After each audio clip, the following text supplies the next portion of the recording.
नमस्कार दोस्तों, स्वागत है आपका धीरज नॉलेज शो में। ब्रिटेन के अंदर सिर्फ 14 महीनों में तीसरा प्रधानमंत्री बर्खास्त होने जा रहा है। जी हाँ, मैं बात कर रहा हूँ ब्रिटेन के वर्तमान प्रधानमंत्री आर्शी सुनाक की। अब से कुछ ही घंटों पहले उनकी पार्टी की एक बड़ी एमपी ने यह सुनाक के खिलाफ अविश्वास प्रस्ताव का जो पत्र है वो दायर कर दिया है और इस प्रस्ताव पर अब वोटिंग होनी है।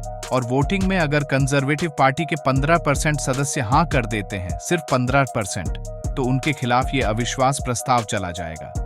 संसद के अंदर जहां पर इस प्रस्ताव को लेकर चर्चा होगी, फिर वोटिंग होगी। अगर वोटिंग में बहुमत खो देते हैं तो उनका प्रधानमंत्री पद चला जाएगा और जो इस समय सिचुएशन है वो बहुत खराब है। अगर यही हालात बने रहे तो आर्शी सुनाक के खिलाफ प्रस्ताव पास होना पक्का है, क्योंकि एक तो जो इनकी विपक्षी पार्टी है लेबर पार्टी, वो पूरी तरीके से एकजुट है। दूसरी जो इनकी खुद की पार्टी है कंजर्वेटिव पार्टी, उसमें फूट पड़ चुकी है और इसका कारण कोई और नहीं है। दरअसल जो उनकी पार्टी में फूट पड़ रही है और उनकी लोकप्रियता गिरी है, इन दोनों के कारण खुद आर्शी सुनाक ही है। दरअसल पिछले 48 घंटों में इन्होंने ऐसे फैसले लिए हैं जो इनके लिए आत्मघाती साबित हो रहे हैं। अब ये सुनकर आपको अच्छा लग सकता है क्योंकि आप भारतीय हो, लेकिन आपको यह कतई नहीं भूलना चाहिए कि सवेला ब्रेवरमैन की ब्रिटिश पॉलिटिक्स में क्या हैसियत है। दरअसल सवेला ब्रेवरमैन ने एक बहुत ही खास धड़े का प्रतिनिधित्व करती है और वह धड़ा है ब्रिटेन का कट्टरवादी धड़ा, यानी कि अल्ट्रा कंजर्वेटिव लोग, जिनका मानना है कि ब्रिटिश राज दोबारा लौटना चाहिए और जो ब्रिटिश लोग हैं वही दुनिया में बेस्ट है। हमारी रेस सबसे अलग है, हमने दुनिया को सब कुछ दिया है। ऐसे लोग आर्शी सुनाक को पसंद नहीं करते, लेकिन सवेला को बहुत पसंद करते हैं, क्योंकि सवेला ऐसे बयान देती है जो भारत विरोधी हो, अफ्रीका के लोगों के विरोधी हो। इसके अलावा वह जो इल्लीगल तरीके से ब्रिटेन में आते हैं उनका तो विरोध करती है।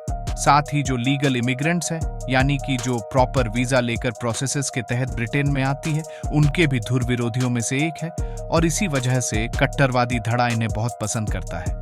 और यही कारण है ये जो कट्टरवादी लोग हैं वो आर्शी सुनाक को पसंद नहीं करते, लेकिन फिर भी उनका साथ देते हैं, क्योंकि आर्शी सुनाक ने ब्रेवरमैन को अपने साथ रखा हुआ था। इन्हें इंपॉर्टेंट पोर्टफोलियो दिए थे, जैसे कि गृह मंत्रालय, लेकिन पिछले 2 हफ्तों में इनका बयान बहुत ही ज्यादा बढ़ गए थे, जिससे कि ब्रिटेन की छवि दुनिया भर में खराब हो रही थी, खास करके मिडिल ईस्ट में।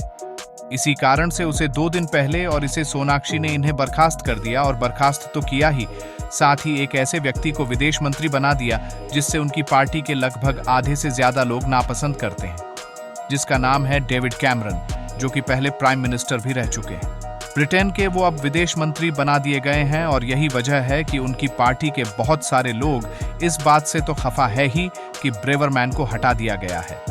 साथ ही उनका क्रोध इसलिए और ज्यादा बाराच गया है कि उनकी जगह एक ऐसे व्यक्ति को लाया गया है जो कि न सिर्फ पार्टी में अति अलोकप्रिय है, बल्कि इनके खिलाफ भ्रष्टाचार के भी कई मुकदमे चल रहे हैं। ऐसे में ऐसे व्यक्ति को लाना और एक लोकप्रिय व्यक्ति को बाहर करना, ये आर्शी सुनाक के लिए एक घाटे का सौदा साबित हो सकता है।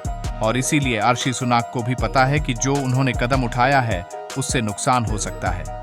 इसी की भरपाई करने के लिए और कट्टरवादी धड़े को मनाने का इन्होंने प्रयास भी किया।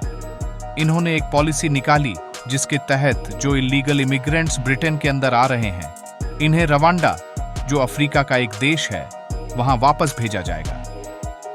लेकिन आज ब्रिटेन की सुप्रीम कोर्ट ने प्राइम मिनिस्टर की इस अर्जी को खारिज कर दिया है और यह कहा है कि हम इस पॉलिसी को कतई लागू नहीं होने देंगे, क्योंकि ये बिल्कुल इलीगल और अवैध पॉलिसी है। यानी कि आर्शी सुनाक के पास जो लोकप्रियता वापस हासिल करने का एक बड़ा मौका था, वो भी छिन गया है। यानी कि आर्शी सुनाक इस समय बड़े खतरे में है। उनकी कुर्सी जाने के पूरे चांस हैं। चैनल को लाइक और सब्सक्राइब करना मत भूलिए।